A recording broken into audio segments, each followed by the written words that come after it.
Diet को follow करने के बाद भी आपका थायराइड नहीं ठीक हो रहा है। Freedom of expression, weight gain हो रहा है और इनफर्टिलिटी हो रही है। I should have told that. उस दिन मेरे को ये बोल देना चाहिए था। नमस्कार, एक बार फिर से आप सभी को हार्दिक स्वागत है आप ही के चैनल कुसुम योगा में। आज एक बहुत ज़्यादा इंपॉर्टेंट टॉपिक में बात करेंगे जो है थायराइड और specially infertility due to thyroid. हमारे बहुत सारे भाई और बहनों की, स्पेशली बहनों की कंटिन्यूअसली मैसेजेस आ रहे हैं, कंटिन्यूअसली कमेंट आ रहे हैं हमारे यूट्यूब वीडियोस में कि सर इतने सारे वीडियोस है, थायराइड पे क्यों नहीं बना रहा, थायराइड पे क्यों नहीं बना रहा। देखिए, थायराइड पे अलग अलग टॉपिक पे वीडियो मैंने बना रखा है, लेकिन इनफर्टिलिटी ड्यू टू थायराइड इसको आज पूरा ब्रेक डाउन करेंगे। 4 पॉइंट में ब्रेक डाउन करेंगे जो आपको जानना सबसे ज़्यादा ज़रूरी है। अगर आपको थायराइड है और इस वजह से आपको कंसीव नहीं हो पा रहा है, ऑब्वियसली ऐसा नहीं कि आपने इसके ऊपर पहले सर्च नहीं किया है, आपने कोई डाइट प्लान को फॉलो नहीं किया है या तो आप मेडिसिन नहीं ले लो, लेकिन इतना कुछ करने के बाद भी आपका थायराइड ठीक नहीं हो रहा है, बहुत साल हो गए, बहुत महीने हो गए, कुछ तो मिसिंग है। उन मिसिंग लिंक्स को आज जोड़ेंगे कि किस लिए इतने मेडिसिन लेने के बाद भी, पता होने के बाद भी, डायग्नोस होने के बाद भी, डाइट को फॉलो करने के बाद भी आपका थायराइड नहीं ठीक हो रहा। क्योंकि कुछ ऐसी चीज़ें हैं जो मैंने देखा है पूरे इंटरनेट में कोई भी उन विषय को एड्रेस नहीं कर रहा है। यौगिक मैनेजमेंट में कुछ चीज़ें मिसिंग हैं, तो उसके ऊपर आज बात करेंगे। देखिए, मैंने पहले ही बोल दिया कि इसमें मैं कोई डाइट चार्ट नहीं बनाने वाला हूँ, लेकिन ज़रूर अपना डायरी पेन पेपर लेके बैठिए। मैं एक डाइट चार्ट तो मैं आपको गिफ्ट में दे दूंगा। इस वीडियो के डिस्क्रिप्शन में एक थायराइड फ्रेंडली डाइट चार्ट आपको बिल्कुल गिफ्ट में मैं दे रहा हूँ, और वो बिल्कुल ऐसा कोई चैट जीपीटी वाला डाइट चार्ट नहीं है, मेड बाय प्रोफेशनल डाइटिशियन। हमारे कुसुम योगा टीम के जो प्रोफेशनल डाइटिशियन है उनका बनाया हुआ डाइट चार्ट मैं आपको गिफ्ट में दूंगा। लेकिन अगेन, खाली डाइट चार्ट के भरोसे आप थायराइड को कंप्लीटली ठीक कभी नहीं कर सकते। उसी के ऊपर चलते हैं। पहला पॉइंट वो क्या है? वो है आपके चक्रा को हील करना बहुत ज़रूरी है। थायराइड ग्लैंड आपका कहाँ पे होता है? थायराइड ग्लैंड होता है गले पे, इस जगह पे एग्जैक्टली, एक तितली के शेप में। और अगर यौगिक हीलिंग की बात करें, जैसे आयुर्वेदा वात पित्त कफ की बात करता है, योगा आपके सातों चक्र के एनर्जी की बात करता है, आपकी ईड़ा पिंगला बैलेंसिंग की बात करता है। एनर्जी से हम रोग को ठीक करते हैं। तो यहाँ पे ये जो पर्टिकुलर स्पॉट है, यहाँ पे आपका विशुद्धि चक्र होता है, सबसे इंपॉर्टेंट चक्रों में से एक, और एक दिव्य चक्र है। चक्र अगर ब्लॉक हो गया तो ये सबसे बड़ा कारण होता है थायराइड होने की। अब ऑब्वियसली आपको बहुत सारे क्वेश्चन मन में आ रहे होंगे, सर ये चक्र कैसे ब्लॉक हो जाता है, कैसे इसको ठीक कर सकते हैं? देखिए, विशुद्धि चक्र, ये जो चक्र है स्पेसिफिकली कि सातों चक्रों की हम बात करेंगे तो बहुत लंबी डिस्कशन हो जाएगी। विशुद्धि चक्र डील्स विद व्हाट? विशुद्धि चक्र आपके एक्सप्रेशन रिलेटेड इमोशंस को डील करता है। फ्रीडम ऑफ एक्सप्रेशन, आप कितना ज़्यादा अपने मन में आई हुई चीज़ों को, कंठ में आई हुई चीज़ों को एक्सप्रेस कर सकते हो। कंठ क्या है? ऐसा एक यंत्र, ऐसा मशीन है जिससे हम अपने भावनाओं को एक्सप्रेस करते हैं, बाहर की दुनिया से कम्युनिकेट करते हैं। Expression and communication. इसी कारण से आप देखो कि बहुत सारे बहनें ऐसे भी होंगे जिनको शादी से पहले थायराइड वगैरह कुछ नहीं था, कॉलेज लाइफ तक बिल्कुल ठीक था। शादी होने के बाद कुछ ही दिनों के बाद देखा जाता है धीरे धीरे उनको खुद को भी नहीं पता चलता, वेट गेन हो रहा है और इनफर्टिलिटी हो रही है। फिर जब चेक कराते पता चलता है अरे मेरे को तो थायराइड है। आप देखिए, ये बहुत इंपॉर्टेंट पॉइंट, इसको लिखिए। ये आपका फ्रीडम ऑफ स्पीच से जुड़ी हुई चीज़ है, इसलिए आपका थायराइड ग्लैंड खराब हो रहा है। जरूरी नहीं कि सब में यही कारण होगा, किसी किसी को बचपन से भी थायराइड होगा, किसी किसी को कॉलेज लाइफ से भी होगा, लेकिन उनको भी ये बैकग्राउंड को जाके थोड़ा सोचिए। क्या आपके घर में भी, पापा के घर में भी आपको पूरा फ्रीडम ऑफ स्पीच था?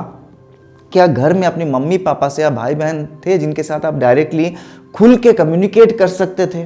क्या आपके घर के कल्चर में बचपन से या खुल के कम्युनिकेट करना अलाउड था? आपको लगता था कि मैं ज़ोर से चिल्लाऊं लेकिन चिल्ला नहीं पा रहा हूं, मैं ज़ोर से रोऊं लेकिन रो नहीं पा रहा हूं, मैं प्रतिबाद करूं, मैं कुछ बोलूं लेकिन बोल नहीं सके, कुछ चीज़ आपको बताना था नहीं बता पाए। ये ऐसा भी हो सकता है, हर किसी के साथ नहीं, किसी एक पर्टिकुलर बंदे के साथ किया तो किसी एक पर्टिकुलर रिलेशनशिप में भी ऐसा हो सकता है कि बाकी हर जगह तो मैं ठीक हूँ, लेकिन एक पर्टिकुलर इंसान के लिए मेरे मन में बहुत सारी चीज़ें थी जो मुझे बोलना था लेकिन मैं बोल नहीं पाया। और वो ग्लानि, वो जो मलाल है, हमेशा अंदर सबकॉन्शियस माइंड को डिस्टर्ब किए जा रहे हैं। क्या I should have told that, उस दिन मेरे को ये बोल देना चाहिए था, उस दिन मेरे को ये मुंह पे बोलना चाहिए था, उस दिन मुझे ये इमोशन को आउट करना था। अच्छा भी हो सकता है, बुरा भी हो सकता है। इस तरह का प्रॉब्लम आपके लाइफ में कभी हुआ होगा? आए दिन होता रहता है, लेकिन छोटी छोटी चीज़ें।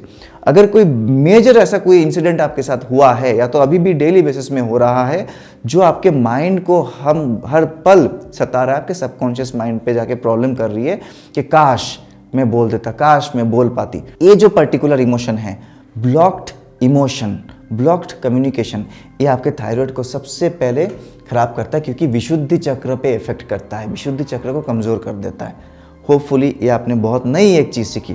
तो सर आपने बता तो दिया, कारण तो हमें पता चल गया, हम रिलेट भी कर पा रहे हैं। अभी इस योग में हम हमेशा मानते हैं आदि टर्न्स टू व्याधि, any type of mental trauma transforms into physical trauma and that takes a period of 3 to 4 months।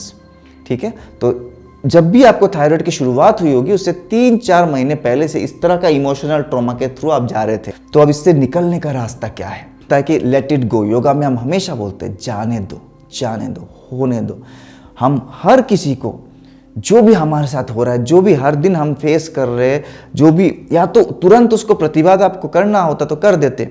इतिहास में जाके 3 महीने 4 महीने पास्ट में जाके उस पल में जाके मैं वापस कुछ भी नहीं कर पाऊंगा, तो उसको लेके बार बार सोच के अपने विशुद्धि चक्र को क्यों ब्लॉक कर रहे हो? Let it go. अब लेट इट गो बोलना बहुत आसान है, करना उतना आसान बिल्कुल नहीं है। खुद को भी माफ़ कर दो, उसको भी माफ़ कर दो, क्योंकि जो हो गया हो गया। तो ये जो करेज है ये आपके प्राणायाम और योगा से ही आएगा, राइट? तो विशुद्धि चक्र अगर ब्लॉक हो चुका है तो इसको पहले समझो, डायग्नोस करो। इसके कुछ थेरेपीज है। सिंपल थेरेपी अगर बताऊं तो मैं योग में बताता हूँ, सारी चीज़ें बहुत महत्वपूर्ण चीज़ें आने वाली जो योग के रिलेटेड डायरेक्ट हीलिंग करेगा। लेकिन डे टू डे बेस में अगर आप बहुत ज़्यादा इंट्रोवर्ट हो चुके, कोई अच्छा फ्रेंड ढूंढिए, ठीक है? कोई आपके मम्मी पापा से कम्युनिकेट करो, अपने भाई बहन से कम्युनिकेट करो, कोई आपके सहेली होगी उससे कम्युनिकेट करो, जिससे आप खुल के अपने मन की बातें बोल रहे हो। अगर आपको फील हो रहा है कि इस परिवेश में, इस माहौल में आप बहुत दब चुके हो, आपके अंदर की जो इमोशंस दबी हुई है ना, जो कम्युनिकेट नहीं कर पा रही, उसको कम्युनिकेट करना अर्जेंटली रिक्वायरमेंट है। उसको कम्युनिकेट करना शुरू करो। कुछ नहीं हो रहा तो भगवान को बोलिए, ठीक हो जाएगा। तो ये सबसे बड़ा इजी थेरेपी है। फिर इसको मजबूत करने के लिए आप स्पीच दे सकते हो, कोई नहीं है सुनने के लिए। अभी जब से मैं रिटायर किया हूं, मेरे पास फिजिकली कोई फ्रेंड है ही नहीं है। 2.5 साल हो गया हमें एयरफोर्स छोड़े हुए, फौजी, मतलब हम डेली 150 लोगों के साथ चलने वाले लोग, अभी घर में बिल्कुल अकेला, खाली आप लोग ही जो ऑनलाइन हो उतनी है। तो मैंने फ्रेंड बना लिया ना ऑनलाइन। जितने भी मेरे स्टूडेंट्स हैं, यूट्यूब में ये 70-75 हज़ार लोग, और हमारे जो इंस्टाग्राम में 2 लाख लोग हैं, तो ये सब क्या है, मेरे फ्रेंड है। तो मैं उनसे कम्युनिकेट करता हूँ थ्रू दिस मीडिया। तो आपको तरीका ढूंढना है कि आप कैसे कम्युनिकेट करो, अपने विशुद्ध चक्र को अनलॉक करो। तरीका ढूंढना है, तरीका तो जरूर होगा, आपको इच्छा होनी चाहिए, समझ होनी चाहिए, राइट? थायराइड जब तक ठीक नहीं करोगे, आपको ओवुल्यूशन टाइम से हो ही नहीं सकता। आपके पीरियड के साइकिल डिस्टर्ब होते रहेंगे, आप कंसीव कर भी जाओगे तब भी बहुत रिस्क रहता है मिसकैरेज होने का, अगर आपका थायराइड ठीक नहीं हो रहा है। अब यौगिक मैनेजमेंट में सबसे दूसरा बात, हैबिट। कुछ आदतें आपको बदलनी, क्योंकि ये विशुद्धि चक्र का है। जैसे विशुद्धि चक्र और किस किस चीज से ब्लॉक होती है? झूठ बोलने से। अगर हम आए दिन छोटे छोटे झूठ बोलते हैं, मैं झूठा नहीं हूं, लेकिन छोटे छोटे झूठ बोलते हैं, हमें लगता है क्या ही फर्क पड़ता है। परमात्मा का तो फर्क पड़ता है, आपके शरीर के एनर्जी को बहुत फर्क पड़ता है। कभी 5 मिनट लेट हो गए क्लास में क्योंकि नींद नहीं खुली, और हमने बोल दिया सर इंटरनेट नहीं चल रहा था इसलिए लेट हो गया, सर ऑफिस से आने में लेट हो गया 5 मिनट इसलिए लेट हो गया। छोटे छोटे झूठ आप इतना भी बोल देते ना कि सर नींद नहीं खुली, कोई आपको मार नहीं डालता, राइट? तो लेकिन आपने छोटा सा झूठ बोल दिया, और ऐसे हजारों झूठ हम दिन भर में बोल रहे हैं। तो ये आपके छोटा सा एक हैबिट थायराइड ग्लैंड को खराब करता है। इंटरनेट में इन बातों में कोई नहीं डिस्कस कर रहा, सब वही बोल रहे हैं ब्रोकोली मत खाओ, ये मत खाओ, वो मत खाओ। ये बातें ज्यादा जरूरी है, इसको समझो।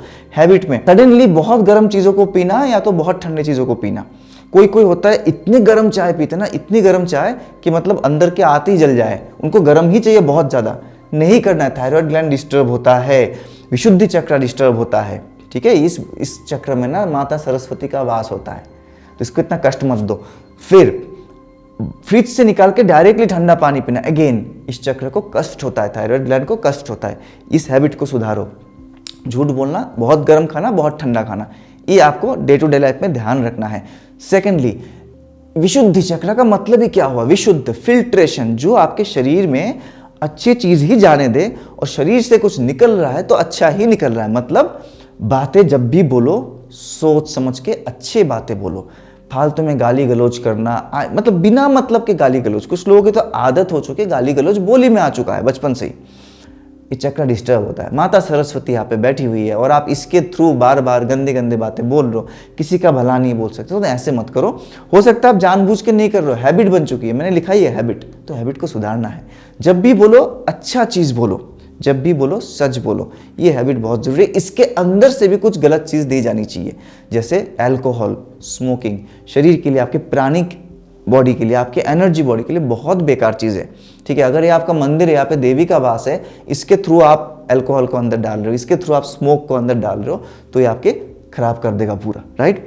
थर्ड, अब थोड़ा सा ही बचा है, थोड़ा सा धैर्य रखिए। आज मैं आपको प्रॉमिस कर रहा हूँ, मैंने डॉक्टरों की थायराइड ठीक किया है। लोग बोलते थायराइड कभी नहीं ठीक होता। मैंने जिन बंदों के थायराइड ठीक किया उनमें डॉक्टर खुद है, ठीक है, बड़े लेवल के डॉक्टर से, होम्योपैथ की भी है और एलोपैथिक की भी है, दोनों डॉक्टर हैं। मैंने उनका थायराइड ठीक किया। मैंने 4 साल के बच्चे का थायराइड ठीक किया जिसको पता ही नहीं प्राणायाम होता क्या है। तो आपका क्यों नहीं होगा? आप तो मतलब समझदार हो। यौगिक मैनेजमेंट में अब सबसे इंपॉर्टेंट चीज़ों में से एक आता है आपका ब्रीदिंग मतलब प्रिसाइजली बोला जाए तो प्राणायाम और क्रिया। तो यहाँ पे मैं प्राणायाम और क्रिया जरूर नहीं सिखाऊंगा, 3 लिंक आपको शेयर कर रहा हूँ कि डिटेल में समझाया हुआ है। इसको आज ही से या तो कल सुबह से ही शुरू करो। सुबह की 5 कंपलसरी क्रिया, मॉर्निंग की 5 क्रिया, ठीक है। नेमली नाम फटाफट बता देता हूँ। आपको कपालभाति करनी है, आपको डॉगी ब्रीदिंग करनी है, आप रैबिट ब्रीदिंग ना करके सिंहासन कर सकते हो। यहाँ पे लायन ब्रीदिंग जिसको बोलते हो वो जरूर कर सकते हो। रैबिट ब्रीदिंग की थायराइड में स्पेशली कोई जरूरत नहीं है। तो आपका हो गया कपालभाति, आप करोगे रैबिट ब्रीदिंग, आप करोगे लायन ब्रीदिंग, सिंहासना, और साथ में आप करोगे अग्निशार क्रिया। ये तो बहुत बहुत जरूरी है और पूरा अपने हैबिट को सुधारने की जो ताकत देगा आपको, अब तक जो गलतियां कर रखे उसको सुधारने के लिए भी तो मनोबल चाहिए, ताकत चाहिए, एक फार्म बेस चाहिए, अश्विनी क्रिया। तो ये आपको जरूर करना है क्योंकि ये 5 ब्रीदिंग अगेन फर्टिलिटी को बूस्ट करने में बहुत हेल्प करेगा, नॉट ओनली थायराइड, फर्टिलिटी में।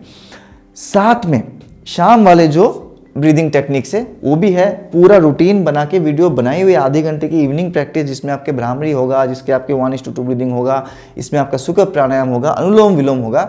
लेकिन थर्ड चीज जो बहुत ज्यादा इंपॉर्टेंट है, आपको करना है सुबह शाम दोनों ही समय, वो है आपके उज्जयी प्राणायाम। ये है रामबाण, उज्जयी रामबाण। बिना उज्जयी प्राणायाम के, बिना उज्जयी ब्रीदिंग के आपके थायराइड परमानेंट क्योर हो ही नहीं सकता, इम्पॉसिबल। नो मैटर आप मॉर्निंग के क्रियास कर लो, नो मैटर आप अनुलोम विलोम करते रहो, 10 साल कर लो, आप जब तक उज्जयी नहीं करोगे रेगुलर बेसिस में, आपका थायराइड ठीक नहीं होगा। जरूर करें। आसनास मतलब फिजिकल वर्कआउट करना, पसीना बहाना, स्पेशली आपको व्यायाम करना बहुत जरूरी है। तो जितने भी कार्डियो टाइप के वर्कआउट से वो थोड़ा ज्यादा करें, एटलीस्ट पहला 3 महीना शरीर को थोड़ा थकाए, शरीर में से सारे टॉक्सिन्स को बाहर निकाले। सूर्य नमस्कार, सन सैल्यूटेशन, सन सैल्यूटेशन मतलब सूर्य नमस्कार आपको बहुत ज्यादा हेल्प करेगा क्योंकि सूर्य नमस्कार ओवरऑल बॉडी का वेट लॉस में बहुत ज़्यादा मदद करेगा। आपके एंडोक्राइन सिस्टम को मतलब टोटल हार्मोनल सिस्टम को बैलेंस करने में सूर्य नमस्कार one of the most effective exercise है। इसके ऊपर भी सेपरेट वीडियो बना हुआ है, एक स्पेशल काइंड ऑफ सूर्य नमस्कार, स्पेशल वेरिएशन ऑफ सूर्य नमस्कार जो आपको एंडोक्राइन सिस्टम के साथ साथ, आपके वेट लॉस के साथ साथ आपके फर्टिलिटी को बूस्ट करेगा, स्पेशली उसके ऊपर भी वीडियो बनी हुई है। तो ये जो मॉर्निंग में करने वाली चीज़ है, इवनिंग में करने वाली प्राणायाम है और उज्जयी प्राणायाम है, सूर्य नमस्कार है, स्पेशली जो चीज़ आपको डेली करनी है उसके ऊपर डिटेल में जो वीडियो बनी है उसका लिंक मैं नीचे दे रहा हूँ, वो आपको ज़रूर शुरू करना है, कल से ही शुरू करना है। एक बहुत बढ़िया सी डाइट चार्ट मैं आपको नीचे दे रहा हूँ, लेकिन ये चक्रा हीलिंग इसको ऊपर पूरा ध्यान दे, आपको हैबिट्स को सुधारने में ध्यान दे, चक्रा को हील करनी है। सबसे पावरफुल चीज जो है वो है ओमकार चैंटिंग। जो ओम चैंटिंग है, अ तीनों साउंड को डिस्टिंक्टली फील करते हुए, अ साउंड को अपने अनाहत चक्र में फील करना है, ऊ साउंड को अपने विशुद्धि चक्र में, म साउंड को आपके बिल्कुल फोरहेड पे, यहाँ पे, ठीक है। तो ऐसे ओमकार करेंगे। इसके ऊपर भी जो हमारा इवनिंग वाला प्राणायाम है, रूटीन है, उसमें ओम पूरा समझाया हुआ है, तो इसको जरूर करें, आपको बहुत जल्दी सक्सेस मिले। थायराइड कभी भी आपके फर्टिलिटी के लिए बाधा ना बने, ये मेरा उम्मीद था। इसके लिए थोड़ा डिटेल में समझाना पड़ा, तो एक बार नोट बनाइए, इसको पूरा प्लान के साथ अगला 3 महीने का अप्रोच ले। 3 मंथ्स बाद आप थायराइड लेवल चेक करोगे, जमीन आसमान का फर्क पड़ेगा। ये आज मेरा ओपन चैलेंज है in the internet, in the YouTube. अगर इसको आप फॉलो करोगे 3 मंथ्स में आपका थायराइड बिल्कुल कंट्रोल में आ जाएगा। किसी का बहुत ज़्यादा है, 10-15 साल पुराना प्रॉब्लम है तो 6-7 महीना भी लग सकता है, लेकिन कम तो ज़रूर हो जाएगा। रीसेंट प्रॉब्लम है तो गायब हो जाएगी। बहुत जल्दी आपके जीवन में खुशखबरी आए, आप कंसीव कर लो इन्हीं सर्दियों में, क्योंकि सर्दियाँ बेस्ट टाइम होती है कंसीव करने के लिए। बहुत जल्दी मिलते हैं एक और वीडियो में। My self yoga guru Amlan, a retired Indian air force coach, presently one of India's most successful fertility yoga trainer.